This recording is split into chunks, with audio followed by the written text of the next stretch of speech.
Innal hamdalillah wassalatu wassalamu ala Rasulillah wa ala alihi wa sahbihi wa man tabi'ahum bi ihsan ila yaumil qiyamah. Seluruh jamaah Majelis Taklim apa Ustaz? Bunda mengaji. Bunda mengaji, Jumat munajat, Masya Allah. Bunda mengaji dan Jumat munajat, Masya Allah. Yang tentunya kita berharap semoga kita senantiasa mendapatkan keberkahan dalam setiap urusan kita. Karena sesungguhnya yang paling penting pada hidup itu terletak pada barokah yang kita peroleh. Orang kaya kalau tidak barokah tidurnya tidak nyenyak. Orang pintar kalau tidak barokah pintarnya hanya untuk nipu dan hanya untuk korupsi. Orang yang berada di kota kalau dia tidak barokah hanya nipu orang kampung. Dan orang kampung itu kalau tidak barokah dia selalu benci sama siapapun yang dia temui. Maka inilah yang menjadikan kita faham betul. Tidak ada perkara yang paling dibutuhkan pada kehidupan kita kecuali adalah semoga kita dapat barokahnya Allah. Inilah yang menjadikan kita sebagai penuntut ilmu senantiasa berupaya.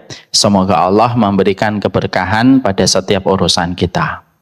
Alhamdulillah tentunya senantiasa kita bersyukur kepada Allah Subhanahu wa ta'ala atas seluruh nikmat yang Allah berikan kepada kita. Syukur itu termasuk salah satu di antara komponen penting yang bisa menjadikan kita wafat pada kondisi husnul khatimah. Kalau ada orang ingin husnul khatimah, maka salah satu di antara hal yang diperbaiki bukan hanya sholat malamnya, bukan hanya membaca Al-Qur'annya, tapi konsep syukurnya kepada apa yang telah dia lewati, pada konsep syukur yang telah dia peroleh dan dia dapatkan dari Allah. Maka siapapun yang pandai hatinya bersyukur, tidak ada tempatnya kecuali Allah akan memberikan kepadanya rahmat dengan surga yang begitu indah dan menjanjikan kenikmatan. Orang itu kadang-kadang banyak yang mampu bersabar, tapi belum tentu mampu untuk bersyukur. Karena sabar itu biasanya sudah kondisinya berat. Miskin, tiba-tiba mendapatkan ujian, kita sabar. Karena memang tidak ada pilihan lain. Tapi kalau kita sedang tidak mendapatkan ujian, sedang mendapatkan kelapangan, harta lagi gampang-gampangnya, duit lagi banjir-banjirnya, nah itu biasanya yang susah untuk syukur. Kenapa? Taat ketika banyak kenikmatan itu ternyata sulit dibandingkan taat ketika kita sedang mendapatkan ujian. Ibu kalau lagi diuji, tiba-tiba, Mbah, ternyata Mbah ini ada penyakit di dadanya sama dokter. Kita pulang nangis atau tidak nangis? Nangis. Banyak dzikir atau tidak banyak dzikir? Dzikir. Apa yang kita ingat? Dosa kita, maksiat kita, kekurangan kita. Nanti kalau kita mati kayak apa? Itulah yang dinamakan dengan ujian. Ketika kita itu justru terkadang gampang balik sama Allah kalau kita diuji. Yang itu terbalik. Kalau kita lapang itu justru malah melenakan dan melalaikan. Karena apa? Nikmat kelapangan itu terkadang kayak gula pada makanan dan minuman. Makanan dan minuman itu kalau manis semakin melenakan. Kita makan manis semakin nambah, semakin nambah, semakin nambah. Glukosanya semakin tinggi ke tubuh. Dan akhirnya terlena kan? Makanannya enak, habis makan tidur, habis minum tidur. Tidak pernah olahraga, malamnya juga tidur terus, mungkin pagi juga masih tidur karena nikmatnya banyak. Maka itulah yang menjadikan nikmat pada kelapangan itu merupakan perkara yang susah. Makanya sampai kita menjumpai perkataan hikmah yang indah. Sabar, ujian yang membuatku dekat sama Allah lebih aku cintai daripada kelapangan yang membuatku lupa sama Allah. Makanya Masya Allah, itulah yang menjadikan kita harus paham. Syukur itu materi berat. Syukur itu materi yang tidak gampang. Tidak sebagaimana yang dimiliki pada persepsi banyak orang. Orang itu berpikir syukur itu gampang Ustaz. Nanti kalau saya kaya, saya akan bersyukur sama Allah. Itu omongan dia ketika belum kaya. Ketika sudah kaya ada banyak perubahan. Makanya kan ada sering kan orang-orang Jawa sering berkata, kue itu sudah berubah. Semenjak kamu kaya itu berubah. Walaupun orang yang dikomentari kadang-kadang tidak mau terima perkataan itu. Tapi itulah, kelapangan itu kayak glukosa, kayak gula yang terlalu banyak masuk kepada tubuh kita. Makanya akhirnya kenapa orang beriman kadang-kadang itu ujiannya selalu ada. Kadang-kadang kesulitannya selalu menyertai. Ibu-ibu harus tanya sama ulama, kenapa orang beriman itu ujiannya banyak, Ustadz? Kenapa orang-orang yang mereka itu jadi nabi dan jadi rasul itu ujiannya banyak? Salah satu hikmahnya, orang beriman diuji oleh Allah supaya orang beriman itu mereka ingat hidup di dunia itu memang tidak enak. Supaya mereka tidak benci mati dan supaya mereka cinta kepada kematian, supaya mereka cepat ketemu dengan Allah untuk menggantikan semua kepedihan dan luka yang ada pada hidupnya. Makanya orang itu kalau diuji, Bu, pengen cepat balik, pengen cepat ketemu Allah kalau diuji itu. Kayak ibu naik angkot, misalkan naik angkot Semarang menuju ke terminal Lirboyo. Apa? Lirboyo ya? Terboyo. Angkotnya itu angkot rusak, Bu. Skoknya itu sudah rusak. Setiap ngelewatin jalan tuh gredeg gitu. Apa yang kita inginkan kalau lagi naik angkot kayak gitu? Pengennya cepet turun. Oh, Mas, belum nyampe, Mas. Belum, Bu, masih 2 kilo. Ya Allah, badanku keretek semua. Gak enak ini naik angkot ini. Pengen cepet turun. Maka itulah perumpamaan. Kenapa orang beriman kadang diuji? Saya sudah ngaji, saya ikut taklim, saya ikut Jumat munajat, saya ikut Bunda mengaji. Tapi kok ujiannya ono ae? Bukannya katanya orang kalau kita ngaji hidupnya gampang. Jangan salah. Kadang-kadang orang beriman ketika ngaji ujiannya ada. Kenapa? Karena Allah tidak ingin orang itu lupa sama kehidupan akhiratnya. Dijadikan ujian. Makanya ketika ujian itu datang menjadikan dia itu senang balik. Makanya Nabi ketika beliau sakit berat sempat dikasih oleh Allah pilihan. Kamu mau ngelihat bagaimana nanti dari dakwah yang kamu rintis itu mendapatkan kemenangan, aku panjangkan umurmu, atau kamu kembali kepada sisiku ketika dakwahmu sudah selesai, karena ini tinggal nunggu hasil. Maka pada saat itu jawaban Rasulullah itu, beliau menunjuk ke langit dan mengatakan, ila rafiqil a'la. Ayo kita ucapkan, ila rafiqil a'la. Jadi Nabi tidak pengen lihat, udahlah hasilnya biar dilihat sama Allah. Nabi pengen cepat balik ketemu teman-temannya dari para nabi dan para rasul.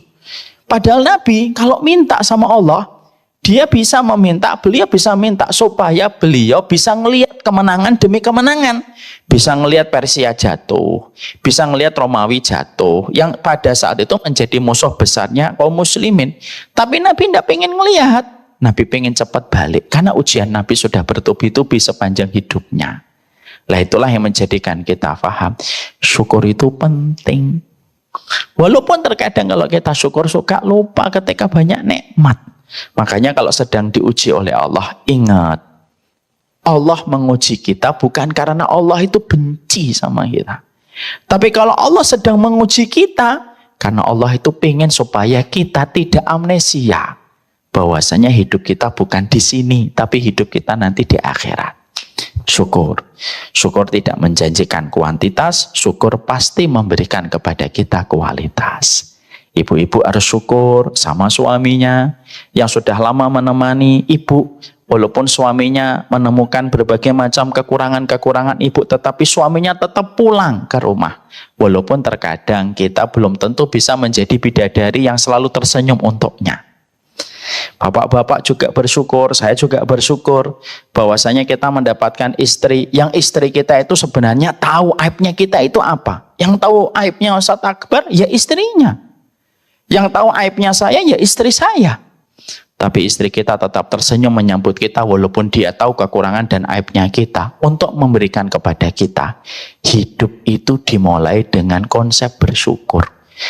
Yang masalah bukan sedikitnya harta dan banyaknya harta. Yang masalah ketika hati kita lupa bahwasanya syukur itulah yang menjadikan kita bahagia.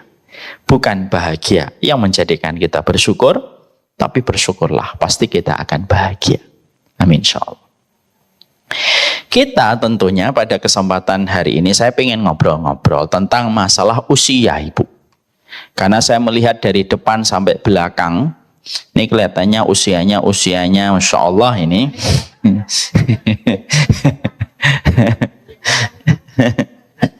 Karena usianya yang sudah Masya Allah ini ya.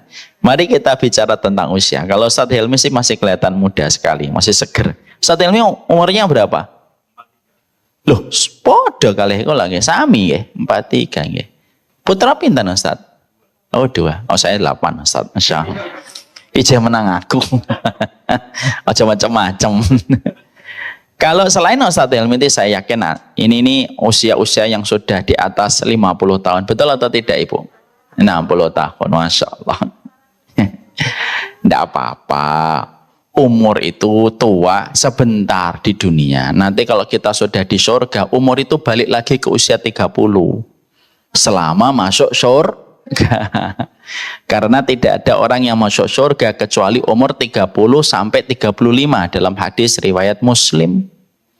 Jadi semua nanti akan kembali muda. Ingat separuh kehidupan ibu tahun 80-an ketika masih 30, nah itulah.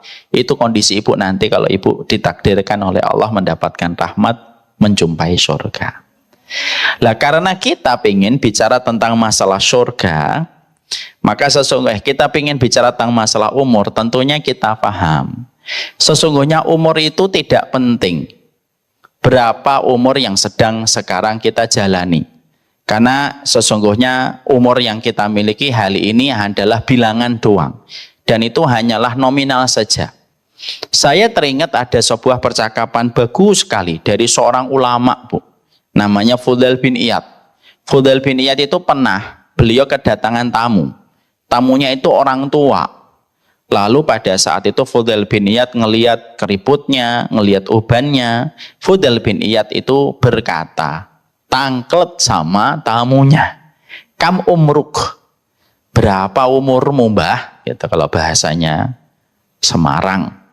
Pinten yaswane gitu. Dijawab sama tamunya. Sittuna sanatan. Umur saya 60 tahun. Maka ketika mbahnya itu jawab umurnya 60 tahun, yang paling menarik itu adalah komentarnya Fudail bin Iyad.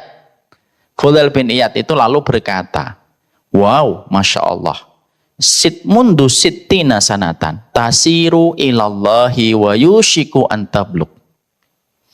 Maka pada saat itu Fudail bin Iyad lalu berkata, Masya Allah, kamu telah berjalan selama 60 tahun untuk menuju sama Allah. Dan perjalanan ini sebentar lagi nyampe untuk berjumpa dengan Allah. Yang menarik adalah ketika kita melihat percakapan Fudail bin Iyad sama seorang mbah-mbah sepuh pada percakapan ini, kita mendapatkan satu ilmu. Ternyata yang paling penting bukanlah umur kita berapa, tapi adalah bagaimana ketika kita pada kehidupan kita dengan umur yang Allah berikan kepada kita, kita harus tahu umur itu hanyalah sebuah rel yang Allah berikan untuk menuju kepada perjumpaan kita dengan Allah. Ini relnya. Rel 30, rel 43, rel 60. Ini relnya, Bu.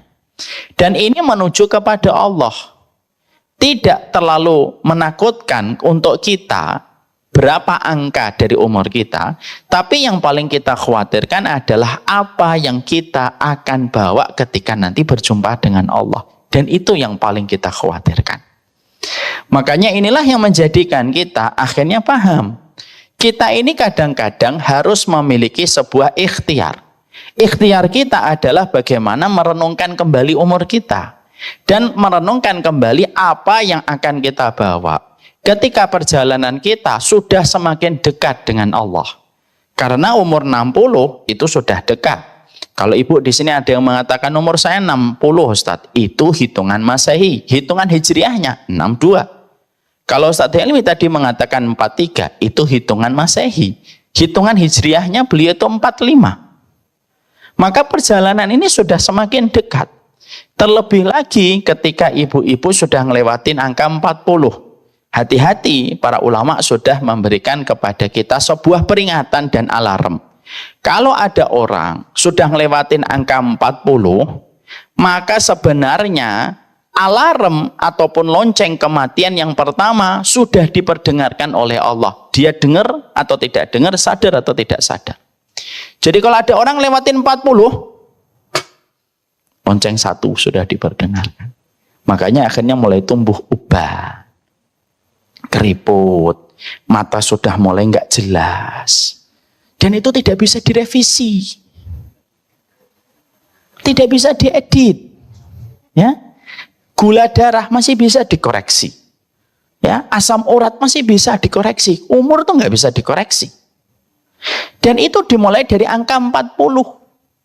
Jadi kalau angka 40 alarmnya sudah jelas. Kok saya nggak dengar Ustadz? Ya memang nggak diperdengarkan. Kalau dengar beneran kita nggak bisa tidur sisa hidup kita. Tapi itu sudah ada. Maka setelah itu dia melewati angka 50. Kalau melewati angka 50, 2 alarm sudah diperdengarkan. Duang, duang. Berarti 2 alarm sudah diperdengarkan. Berhenti? Tidak. Kalau dia melewati angka 60 tahun, maka 3 alarm sudah diperdengarkan. Dan ingat Ibu, maaf ya saya harus ngomong jujur. Sedikit sekali yang melewati angka 70 yang merupakan lonceng keempat. Bukan berarti nanti nggak ada yang 70, nggak tahu kita. Tapi disitulah kita akhirnya tahu.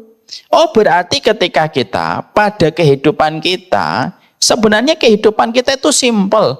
Kehidupan kita itu bukan apa yang nanti kita tinggalkan. Kehidupan kita bukan apa yang nanti kita wariskan. Tapi kehidupan kita itu simple. Apa sih yang kita harus sampaikan? Laporan apa yang nanti kita harus berikan kepada Allah ketika perjumpaan itu sebentar lagi datang. Karena sesungguhnya bukan pada umur berapa yang membuat kita kepikiran ketika berjumpa dengan Allah. Bukan.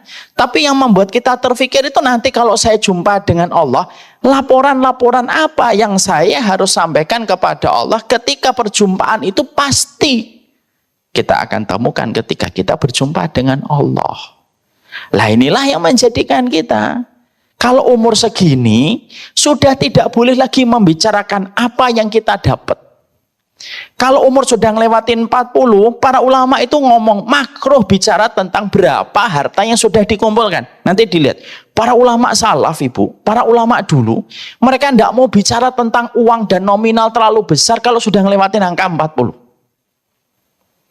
Kenapa? Karena mereka sadar lonceng itu sudah diperdengarkan. Makanya maaf ya kalau ada orang kalau 40 kok malah lagi lucu-lucunya. Nah ini saya khawatir ini jangan-jangan tanda-tanda yang nggak disukai. Lagi 40 kok lucu-lucunya gitu. Fotonya di samping pinggir jalan tersenyum gitu. Ketika usianya ternyata sudah 50. Ternyata hasratnya untuk dunia masih gede. Nah ini orang yang sebenarnya semaput. Maka sesungguhnya inilah yang menjadikan kita kalau sudah 40 para ulama salaf, para ulama dulu Bu, 1, mereka tidak mau lagi membicarakan apa yang mereka peroleh. 2, mereka tidak mau lagi pindah-pindah. 3, mereka fokus sama dirinya dan keluarganya.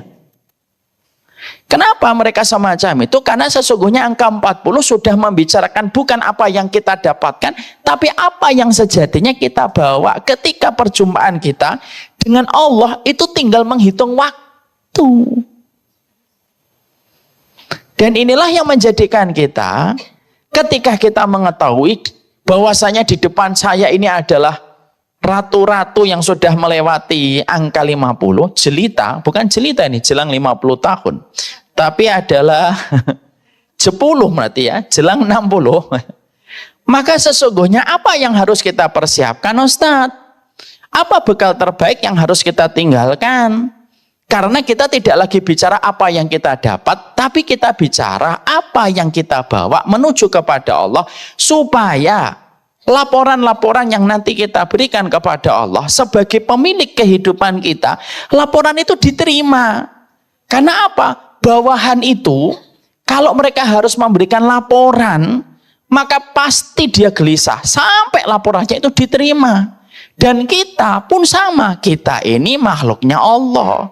Kita ini budaknya Allah. Dan kita harus memberikan laporan sebentar lagi kepada Allah yang kita beribadah kepadanya. Dan itu yang menjadi ilmu yang harus kita fahami sebelum kita meninggal. Makanya maaf ya Ibu, kadang-kadang Ibu, walaupun dari kota kecil Semarang, mungkin juga pendidikan kita biasa, tapi kalau kita pikirannya adalah pikiran akhirat, itu pikiran langit, berarti itu tinggi Bu. Karena ketinggian dan kerendahan itu tidak diukur dari parameter manusia, tapi dilihatnya dari Allah. Orang yang berpikir ke depan, itu yang lebih mulia daripada orang yang berpikir apa yang dia tinggalkan. Makanya maaf Ibu pernah ngelihat kisahnya Mbah Jum, yang pernah saya baca, saya pernah ketemu dengan orang yang nulis di salah satu sosial media, dia cerita sendiri tentang Mbah Jum. Mbah Jum itu orang walaupun dia cuma tamatan SD, cuma jualan pecel, tapi pikirannya itu melampaui orang-orang yang sekolah tinggi, yang masih memikirkan apa yang ditinggalkan, bukan apa yang dibawa. Kalau saya mungkin ada sebagian Ibu belum kenal tentang kisahnya Mbah Jum. Mbah Jum itu seorang penjual yang beliau itu dalam kondisi buta. Mbah Jum ini kalau dia itu berdagang, dia selalu percaya sama customer dan pembeli dari dagangan dia. Itu Mbah Jum. Saya ketika baca nangis Bu kisah ini. Tapi hikmah itu harus diambil oleh orang yang betul-betul membutuhkan hikmah, dan kita semuanya membutuhkan hikmah. Lalu ketika dia itu tidak tahu berapa orang yang membayar, ada salah satu pembeli itu ngomong sama Mbah Jum, Mbah Jum apa enggak khawatir kalau ada orang yang nipu? Enggak, saya percaya. Kalau dia ngomong, Mbah uang saya 50, ya udah ambil itu kembaliannya. Mbah uang saya segini, ambil. Kalau enggak ada ya saya bilang bawa aja. Tapi rata-rata orang ketika saya mengatakan bawa aja uangnya, justru malah mereka itu enggak mau bawa dan meninggalkan sisa yang banyak yang dihadiahkan kepada saya.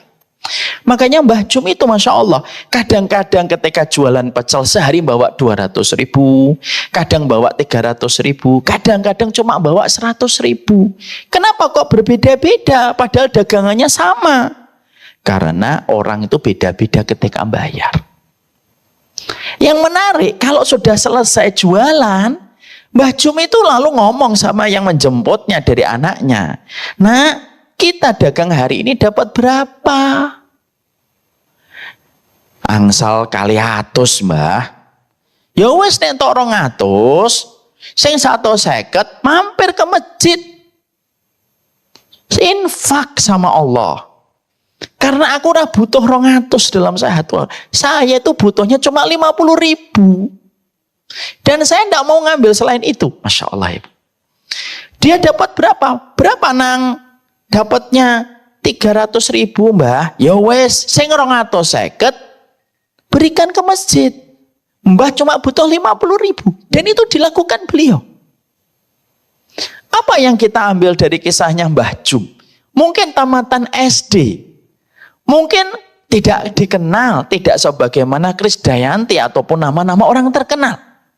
Tapi ternyata dari kisahnya Mbah Jum, kita itu tahu orang yang tinggi bukan orang yang sekolahnya besar dan sekolahnya tinggi.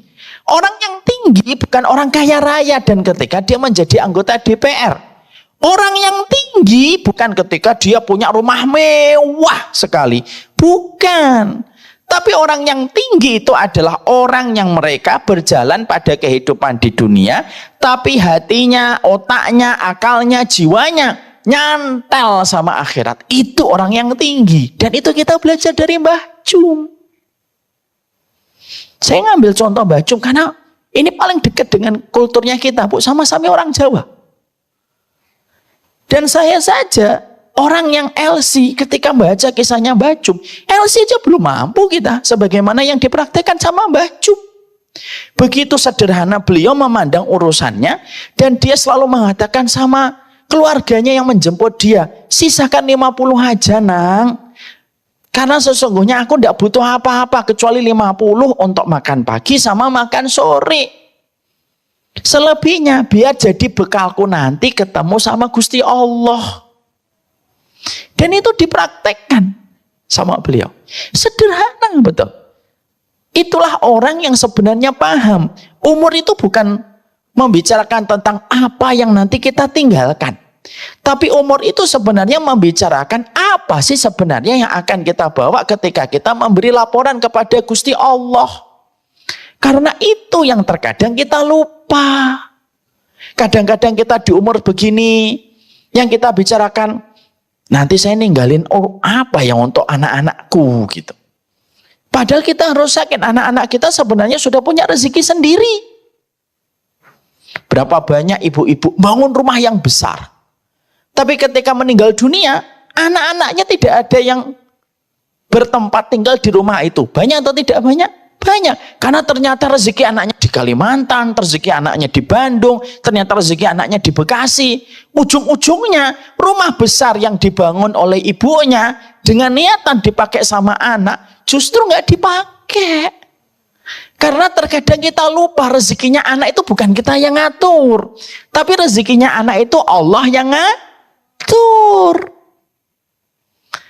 Makanya bukan inilah yang menjadikan kita memahami betul. Oh kalau begitu, umur saya sudah melewati 50, umur saya sudah melewati 60, saya 43. Apa sih hal terbaik yang betul-betul harus kita bawa supaya menjadi perjumpaan kita dengan Allah, supaya akhirnya kita tenang karena kita membawa bekal sebagaimana yang ditetapkan.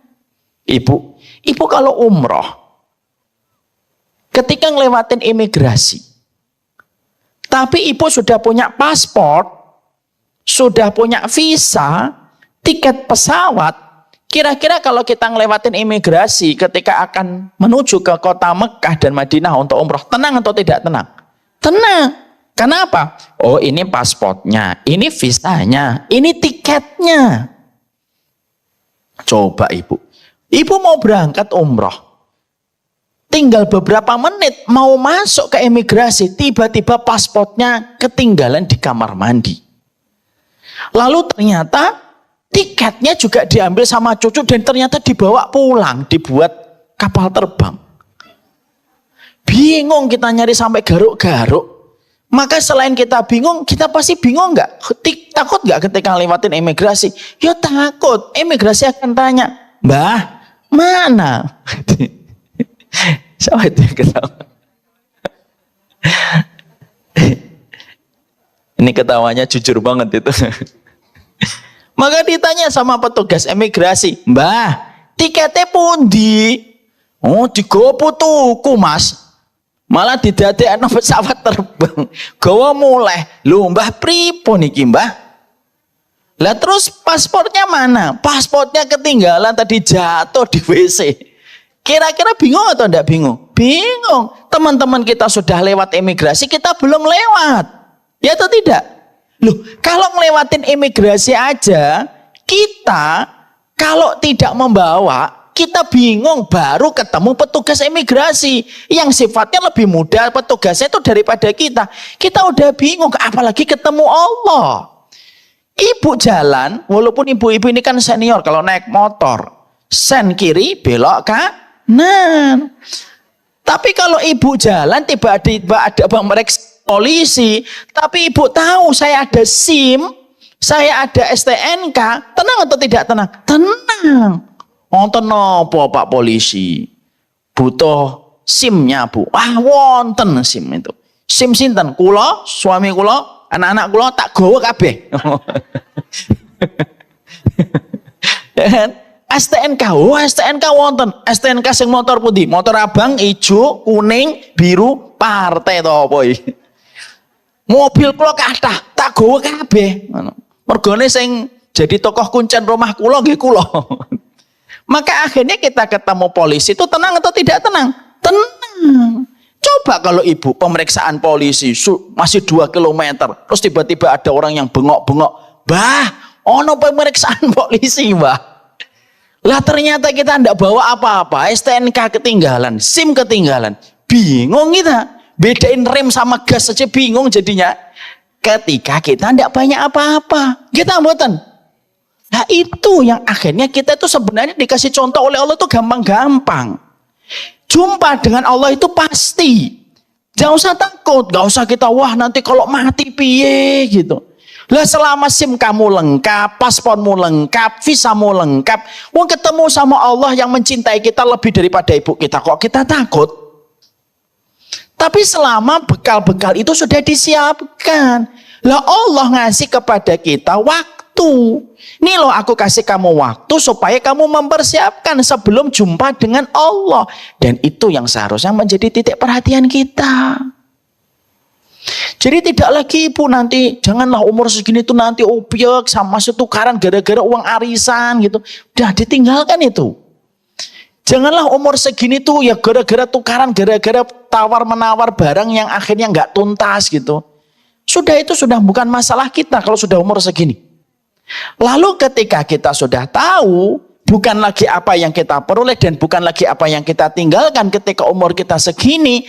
Lalu terus opo Ustaz? Yang betul-betul saya harus bawa. Supaya nanti perjalanan saya berjumpa dengan Allah tenang. Sebagaimana saya ketika naik motor ketemu pemeriksaan polisi. Selama saya punya SIM dan STNK.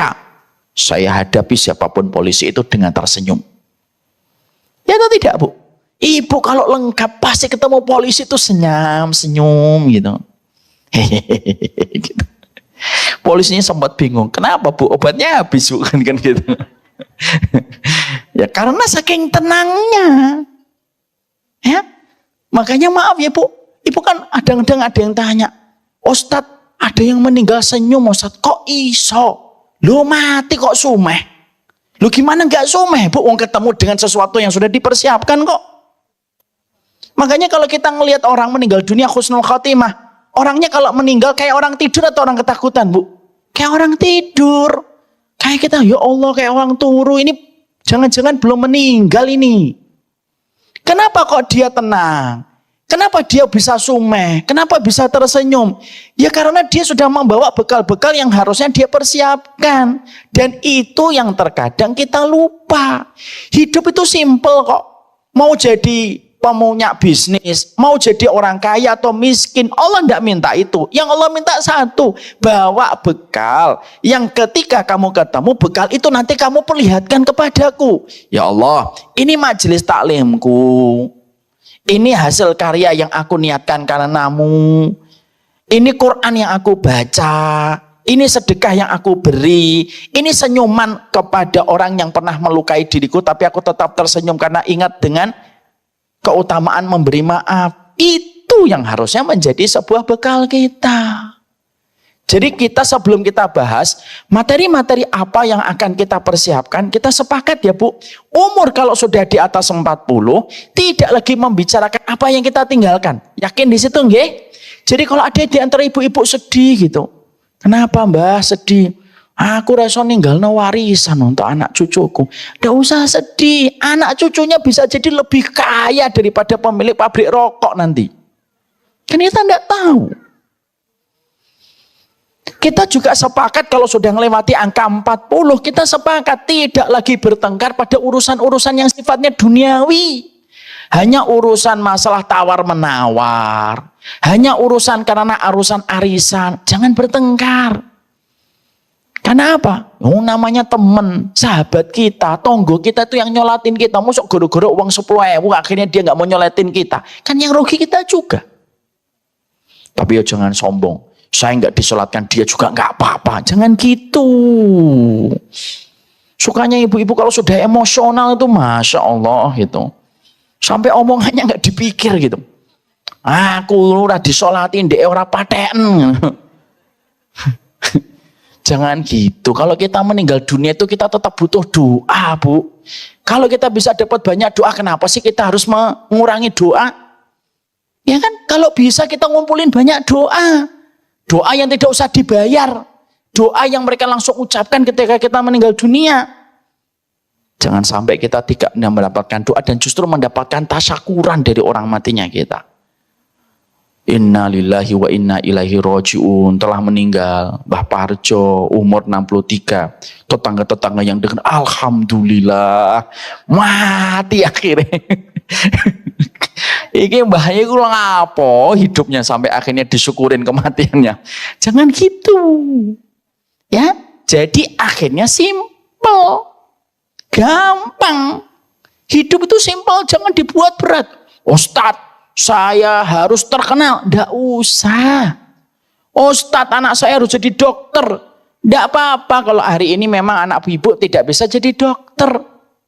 Ustadz, saya harus punya rumah di alun-alun Simpang 5. Di tengahnya. Seneni wali kota nanti, Bu. Nggak usah muluk-muluk. Apalagi kalau sudah 40. Makanya saya menyarankan kalau sudah 40 itu nggak usah banyak ngomong jabatan. Nggak usah banyak ngomong tentang pencapaian. Nggak menarik untuk di hadapan Allah. Lah, setelah kita sepakat itu, terus apa yang harus kita persiapkan, Ustadz? Setidaknya ada 6 poin. Kita bahas satu-satu.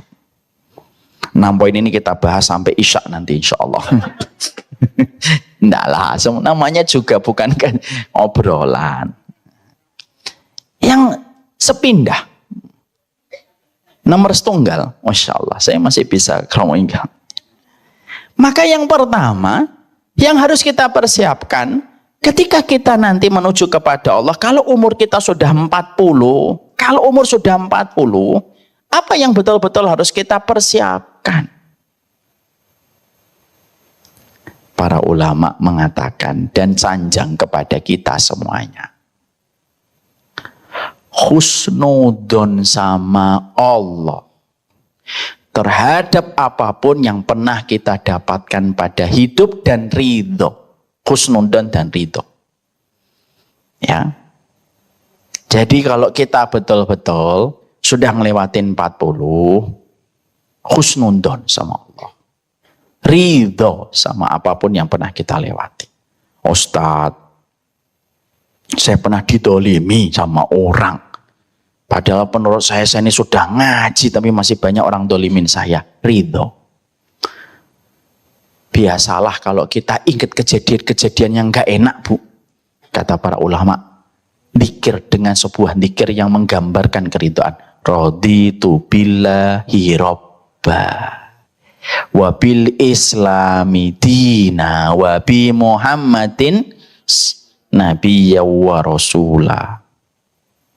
Para ulama dulu itu kalau mereka teringat kepada episode-episode hidup, penggalan-penggalan hidup yang membuat mereka mendapatkan takdir pahit, mereka selalu menata ridhonya dan husnudon sama Allah. Keputusan Allah itu keputusan Allah itu tidak ada yang salah. Jadi kalau umur segini jangan lagi menyimpan memori kejadian yang tidak enak, yang membuat kita malam tidak nyenyak, siang tidak tenang.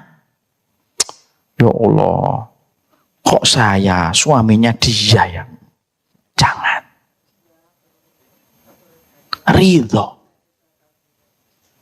Makanya kalau bertengkar sama keluarga kita, ndak usah nyebut-nyebut takdir. Coba dulu kita ndak ketemu. Kan kita nggak usah jadi suami istri. Nggak akan membawakan kebaikan. Ridho. Karena Allah itu ndak pernah salah ngasih titipan. Allah juga tidak pernah salah milih pundak. Yang Allah berikan kepadanya berbagai macam ujian hidup.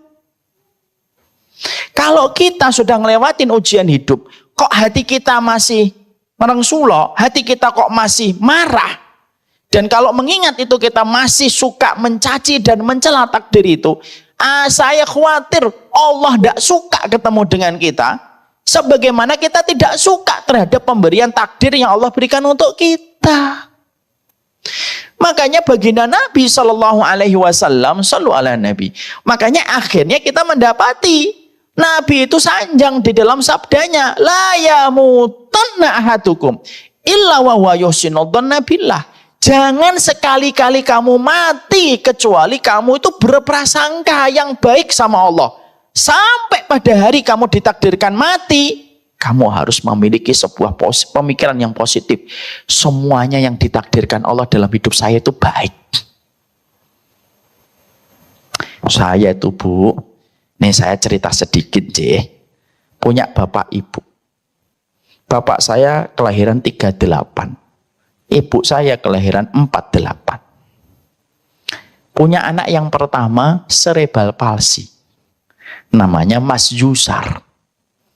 Umurnya hari ini kelahiran 67, mungkin 55. Ibu tahu cerebral palsy? Cerebral palsy itu agak beda dengan Down syndrome.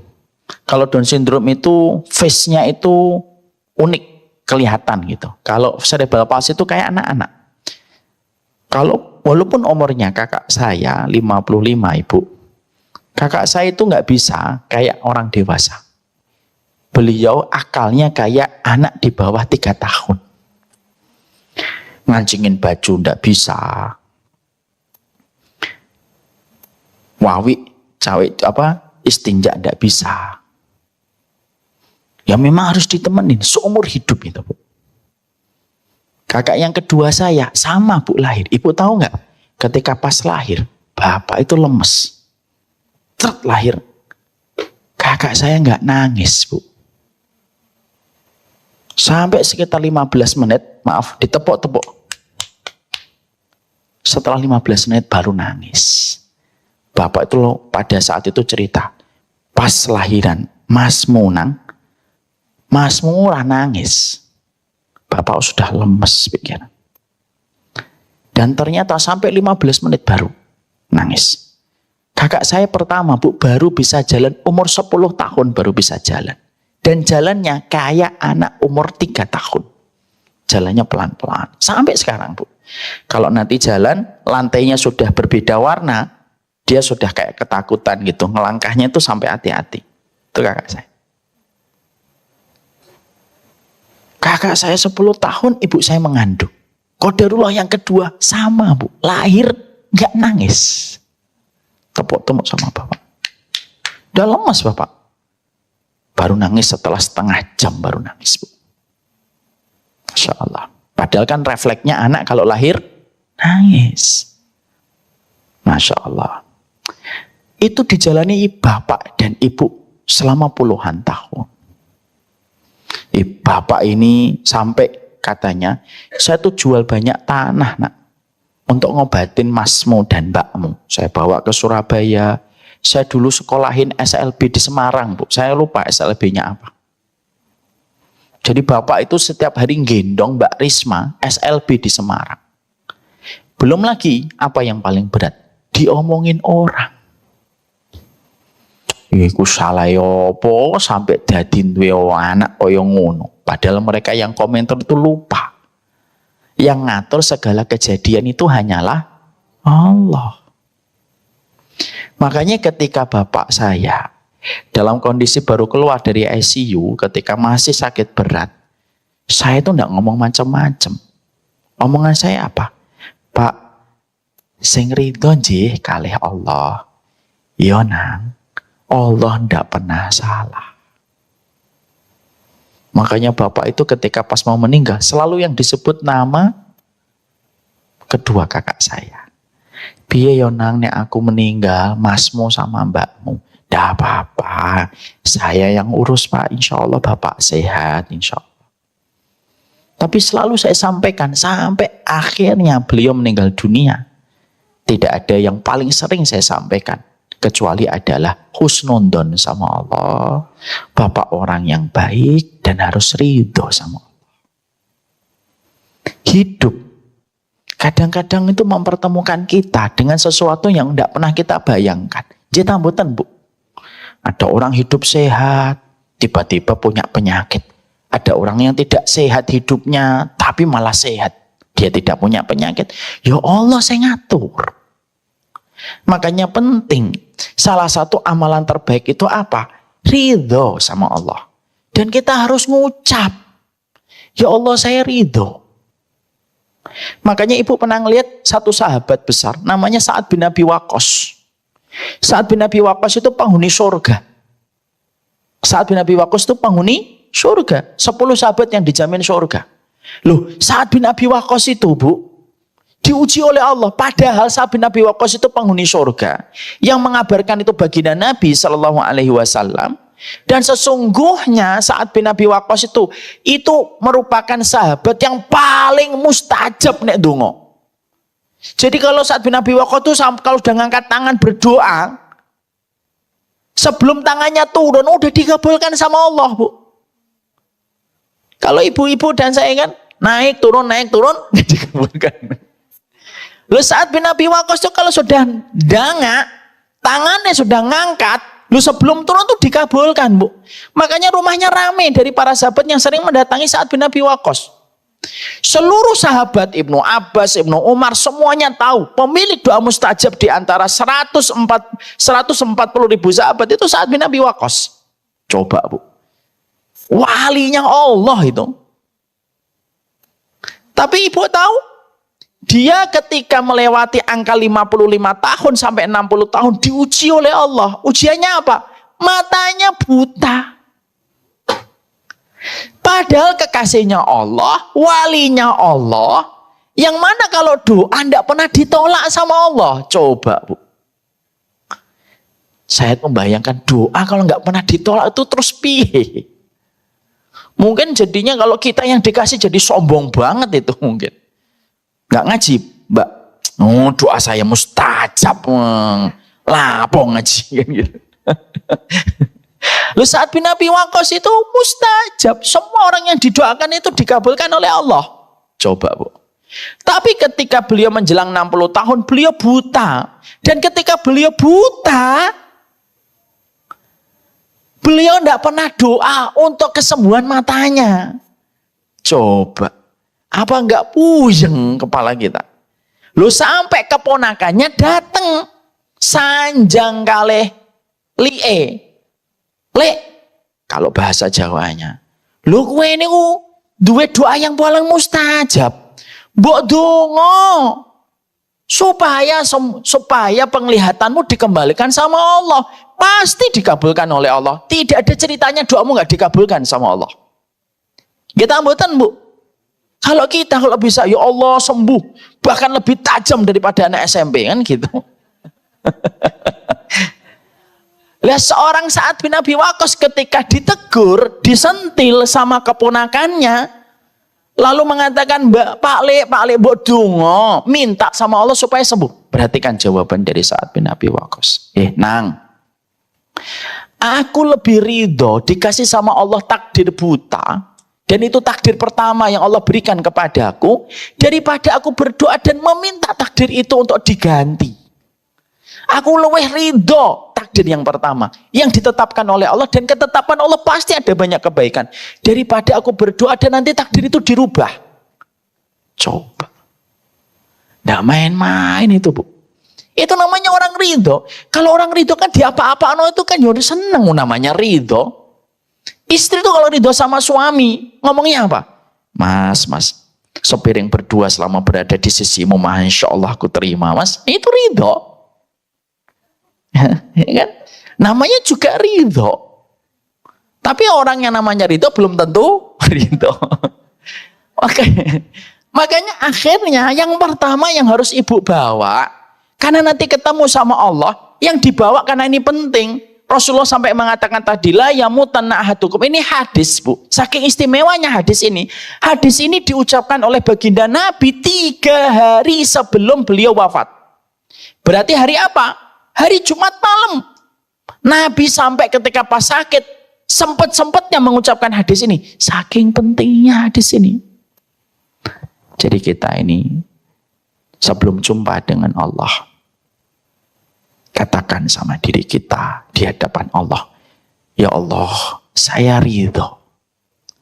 Saya pernah diginikan orang, saya pernah mendapatkan kerugian, saya pernah digibahin orang satu kampung. Saya ridho, ya Allah. Ridho. Ditutup dengan dzikir. Raditu billahi rabba wa bil islami dina wa bi Muhammadin nabiyya wa rasulah. Ibu-ibu, kalau saya tanya, apa episode yang ibu tidak suka? Pasti ibu-ibu ceritanya banyak. Ustadz, saya mau curhat. Nah, ini orang katanya mau curhat ini panjang biasanya. Bisa ini. Udahlah. Kalau umur sudah kita lewati 40, ridho. Serahkan sama Allah. Apapun yang pernah kita lakukan, Allah tidak pernah salah. Yang salah itu ketika hati kita belum tahu dan belum tahu rasanya cinta sama Allah.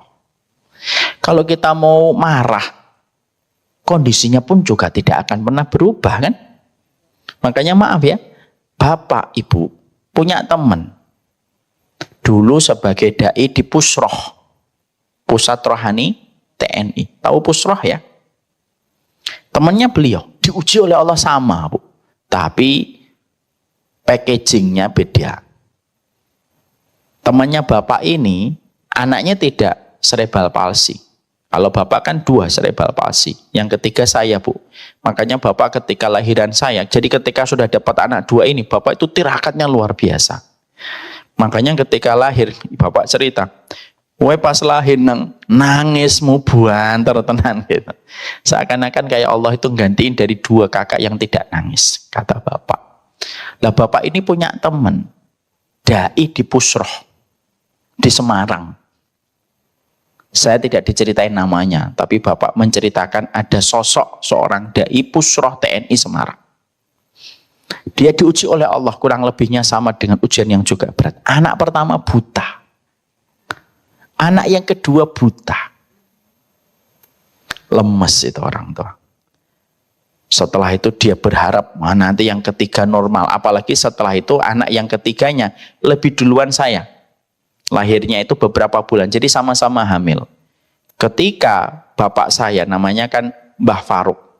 Ketika anak saya lahir, bapak saya kan senang. Cerita ke temannya ini. "Wah Ruk, aku melu bungai anakmu sing terakhir iki insya Allah normal. Ya, muga-muga anakmu sing ketiga iki ya normal." Qadarullah, Bu, anak yang ketiganya buta lagi. Apa yang terjadi, Bu? Maka saat itu langsung beliau tidak mau sholat, tidak mau puasa Ramadan. Dia nggak ngomong murtad, tapi semua ibadah itu ditinggal. Orang sholat Jumat dia duduk di depan begini, supaya pingin diperlihatkan ke setiap orang, saya nggak Jumatan. Gitu. Dan kata bapak, dia pernah nemuin orang yang dulu jadi muridnya dan jamaahnya. "Weh ku lapo jungkir sholat." "Ya sholat toh Pak Yai." Gitu. Panggilnya masih Pak Yai. "Alah ora ono sing mbok dongani ku ora ono. Wong aku tuh minta 1 anak 1 normal, cuma minta 1. Wis tak trimo sing loro. Ning aku njaluk sing nomor 3 ku normal ngono lho. Ora diwehi, itu berarti ora ono. Ndur langit ora ono sapa-sapa." Coba. Loh ini omongan nyata, Bu.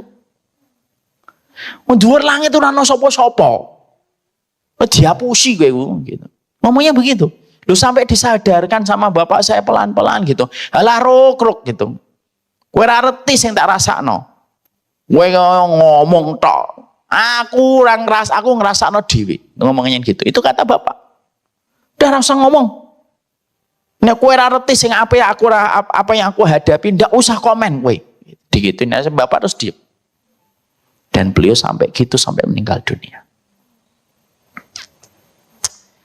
Coba Bu, kalau kita ngambil kebaikan dari kisah ini. Kalaupun beliau marah-marah, kembali enggak anak yang 3 itu menjadi bisa ngelihat? Enggak. Makanya akhirnya disitulah kita akhirnya paham. Berarti sikap terbaik seorang mukmin ketika mereka itu melewati waktu supaya nanti tenang jumpa dengan Allah, ridho sama takdir. Terbiasalah untuk mengucapkan kalau kita ngelewatin hal-hal lagi nggak suka, raditu billahi robba wa bil islami dina wa bi Muhammadin nabiyya wa rasulah. Ini yang pertama. Yang kedua, yang harus betul-betul kita mengerti bekal seorang mukmin ketika nanti kita bersandar kepada Allah, yaitu yang kedua itu apa? Rojaknya ditambah. Bukan rujak ya, rojak. Nanti pulang-pulang ditanya, "Mbah, sinau apa sampai Ustaz Umar minta?" "Rujak, Nak." "Jangan rujak. Rojak."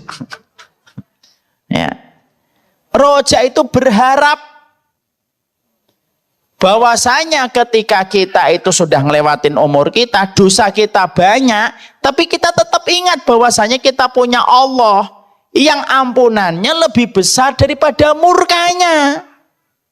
Supaya kita tidak benci sama mati. Karena benci sama mati itu menjadikan Allah nanti benci ketemu orang yang benci mati. Ya kan?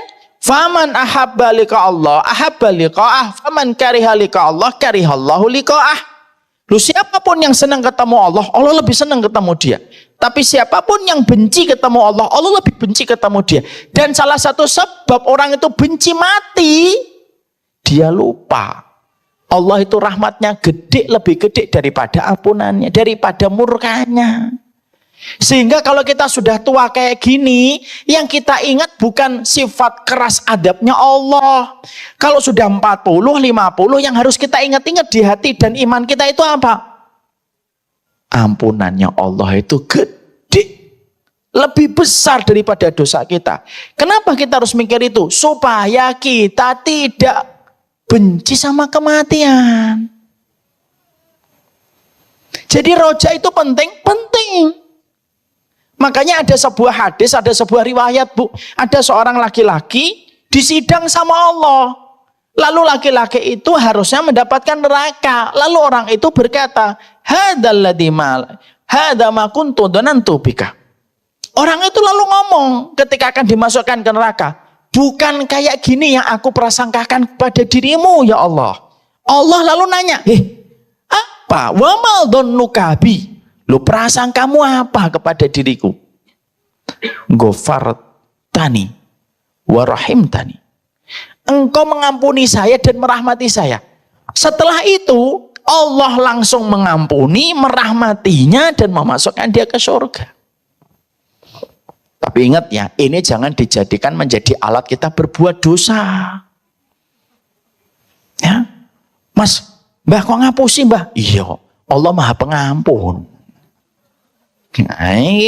Senengnya mempergunakan, ya kan? Jangan gitu. Loh Mbah kok minum minuman congyang Mbah? Allah Maha Pengampun. Itu juga salah. Tapi kita itu harus meyakin, bahwasanya kita itu pulang kepada Allah, yang Allah nanti itu ngerahmati kita. Kalau kita yakin bahwasanya kita pulang kepada Allah yang rahmatnya lebih besar daripada murkanya, kira-kira pulangnya seneng atau sepet? Seneng. Kenapa? Kita pulang kepada orang yang, kepada zat yang betul-betul mencintai kita. Jadi kalau ibu-ibu, bapak sudah semakin sepuh, jangan yang difikir itu terus-terusan adalah syadidul iqab. Inna adzabil syadid. Nanti malah kita benci mati. Tapi yang harus kita kuatkan, selain kita tahu bahwasannya Allah itu keras adabnya, yang harus kita hidupkan itu apa? Allah itu rahmatnya besar. Supaya kita datang kepada Allah, minta rahmatnya, minta ampunannya. Tenang, sumeh kita ketika nanti pulang. Ustaz, tapi dosa saya banyak. Tidak apa-apa, karena Allah lebih besar ampunannya. Cuma jangan dipermainkan sifat roja kita ini. Kalau rojak kegedean, ini bahaya. Makanya sifat rojak itu kata para ulama itu bagus. Orang kalau sudah tua, sifat rojaknya yang dikuatkan. Orang kalau masih muda, kayak Ustadz Akbar, ini jangan sifat rojak yang dikuatkan. Sifat khauf yang dikuatkan. Kalau masih muda, kalau kebalik bahaya. Masih muda, rojaknya gede. Ya bablas, semua dosa dicicipin. Loh, semua dosa kamu lakukan? Iya, Allah Maha Pengampun. Rusak atau tidak rusak? Rusak. Makanya kalau anak muda diajarin untuk takut.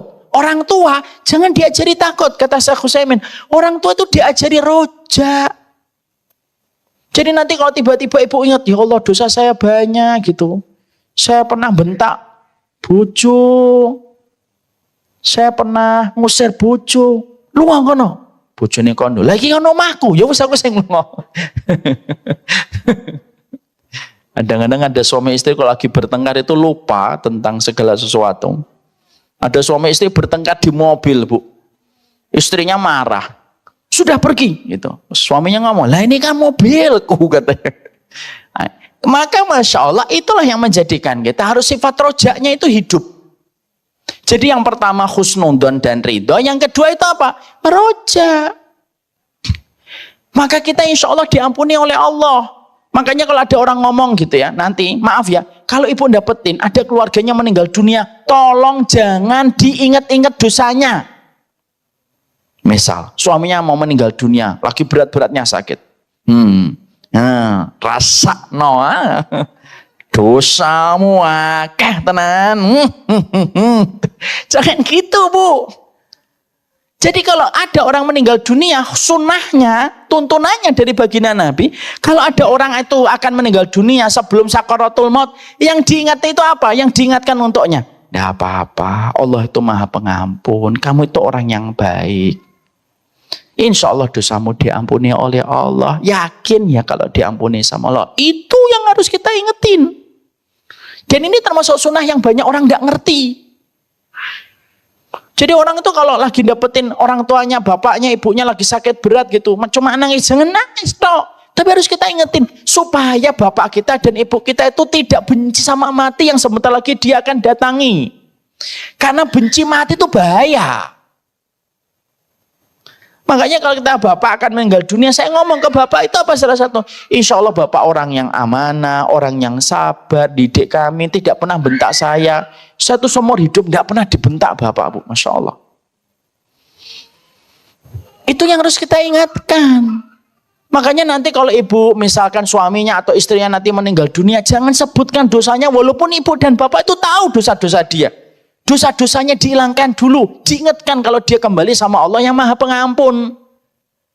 Jangan malah disebutkan detail. Ingatkan dulu waktu awal-awal nikah. Kamu ini selingkuh. Kamu pernah zina. Masya Allah. Hukuman Allah akan datang sebentar lagi. Bablas Bu langsung. Dan itu yang harus kita fahamkan. Paham di sini? Jadi kalau ada orang sakit berat, walaupun ibu tahu dosanya banyak, orang itu tidak usah disebut. Kita jenguk orang sakit, sakitnya berat. Ibu tahu orang ini tuh kayak apa ketika di waktu muda. Yang kita sebutkan kebaikan-kebaikannya. Itu namanya rojak. Jadi rojaknya harus digedein. Allah ngampuni saya, Allah ngerahmati saya. Kenapa? Orang yang tidak pernah berhenti berharap sama Allah, orang yang tidak pernah kecewa sama Allah. Ini ada kisah nyata, Bu. Rasulullah itu cerita kepada kita. Rasulullah itu cerita, ada orang sebelum Rasulullah, dalam hadis riwayat Muslim, ada orang ini, dia itu banyak dosanya. Ketika sadar dosanya, dia takut ketika akan ketemu mati, Bu. Lalu wasiat sama keluarganya. Nanti kalau saya mati, tolong saya dibakar. Nanti setelah jadi abu, tolong abu saya bawa ke tengah lautan, sebar. Keluarganya takon. Lu kenapa harus dibakar? Dan kenapa abunya harus disebarkan ke lautan? Supaya Allah tidak bisa mengembalikan lagi jasadku dan supaya aku tidak disiksa. Ngeremehin Allah ini. Ora reti orang kayak gini nih. Mati dibakar, abunya disebar di tengah lautan. Dalam sekejap kun fayakun, jadi deh. Kaget dia, loh. Udah jadi di hadapan Allah. Lalu Allah tanya, kenapa kamu berwasiat? Supaya dibakar dan abunya disebarkan di lautan. Perhatikan jawabannya. Ya Allah, karena saya takut sama adab-Mu. Lalu gara-gara itu Allah mengampuninya. Nanti nggak usah dicontoh ya Bu.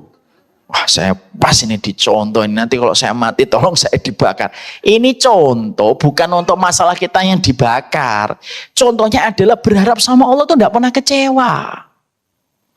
Ustaz dulu saya ini ketika masih muda tidak pakai jilbab. Senengane ngomongin tetangga. Udah insya Allah kita akan diampuni selama kita jujur kembali sama Allah. Paham ini yang rojak? Yang kedua. Yang ketiga. Kata para ulama, bekal sebelum kita pulang, yaitu adalah banyak-banyaklah istiqomah berteman sama orang solih. Apalagi ini kan jumlahnya 40 kan. Saya tanya sama Ustadz Akbar lewat tim itu, berapa tamunya nanti datang santriwati? 40 Ustadz. Pas. Kenapa kita harus mempertahankan istiqomah bersama teman-teman yang solih, Ibu? Karena sesungguhnya ketika kita sudah semakin tua, jangan menambah musuh, tapi menambah teman, terutama teman-teman orang yang solih. Kenapa? Kalau ibu, bapak, gadah teman, gadah sahabat, sampai hitungannya 40 sekawan doso, lalu 40-nya ini beriman sama Allah, taat sama Allah, lalu ibu meninggal dunia, disolatkan 40 orang yang beriman, tidak usah ribuan, tidak usah jutaan, tapi kalaupun hanya disolatkan 40, selama 40 ini yang menyolati dan betul-betul taat 40 orang ini, maka 40 orang ini bisa memberi syafaat langsung sama yang disolati. Makanya kita ini kalau hidup, sebenarnya kalau berteman itu sebenarnya sedang memilih teman, orang sedang memilih dia untuk menyolatin kita. Jadi kalau kita kenalan sama orang, itu sebenarnya sedang memilih dia. Nanti sholatin saya ya kalau saya meninggal. Itu secara tidak langsungnya begitu. Nggak usah ngomong nanti kalau kenalan sama orang. Nanti tolong ya pas saya mati sholatin ya, nggak usah gitu. Secara tidak langsungnya begitu. Kalau ngomong boleh kalau minta. Selama itu tidak merepotkan bagi yang diminta. Jadi misalkan Ustadz Akbar meninggal dunia, lalu ini 40 ini menyolatin dan termasuk saya menyolatin 40 dan 40-nya ini tidak berbuat syirik. 40 dari kita tuh ngasih syafaat sama beliau. Makanya kenapa dalam Islam disuruh memperbanyak saudara, disuruh baik sama tetangga, disuruh untuk baik sama tamu, disuruh ngomong yang baik dan tidak melukai. Itu semuanya intinya satu. Intinya itu apa? Supaya kamu memiliki banyak saudara, dan saudara-saudara kamu itulah saksi-saksi Allah di atas muka bumi. Ya Allah, Ustadz Akbar ini saya tahu insya Allah orang yang baik dan solih. Saksi omongan orang ini akan menjadi saksinya Allah di atas muka, di atas langit, di atas arasnya. Makanya kalau kita sudah ngelewatin 40, udah usah banyak musuh. Tapi kita memperbanyak teman. Jangan malah membuka duel dan membuka pertempuran. Ayo, siapa yang pengen bermusuhan sama saya? Tapi kita tuh membuka teman, ngalah sama orang. Gak usah banyak-banyak, minimal 40. Kalau saya misalkan dapat 100.000, ya nggak apa-apa, alhamdulillah. Nera pegel ngelayani 100.000 teman-temannya. Tapi Islam itu cuma mengatakan 40 arba'una rojulan la yusyrikuna billah illa syafa'ahumullah. Makanya dikatakan, yaitu adalah kamu mengumpulkan 40 yang mereka tidak berbuat syirik kepada Allah, kecuali 40 itu akan memintakan syafaat, dan syafaat itu kamu dapatkan. Makanya sebenarnya Bu, maaf nggih, seneng loh jadi tiang kampung itu menurut saya daripada orang kota. Orang kota itu meninggalnya itu kadang-kadang diuntungkan dengan hari kalau meninggal dunia. Kalau harinya hari Sabtu Ahad, yang ziarah banyak karena libur kantor. Cuma kalau hari Senin sepi Bu. Kalau kampung kan enggak. Di Kudus mau hari meninggal Senin, Selasa, Rebu, orang di Kudus Bu, atau orang di kampung-kampung kecil meninggal RT beda kecamatan aja kita kenal kok, ya atau tidak? Di sini tuh Bu, beda kecamatan, beda rumah kita nggak kenal namanya. Benar, wallahi. Kecuali yang ketemu di masjid. Kalau nggak ketemu di masjid nggak kenal biasanya. Makanya ibu tuh beruntung, nggak usah pengen tinggal di Bekasi kota metropolitan, nggak usah. Cukup di Semarang aja.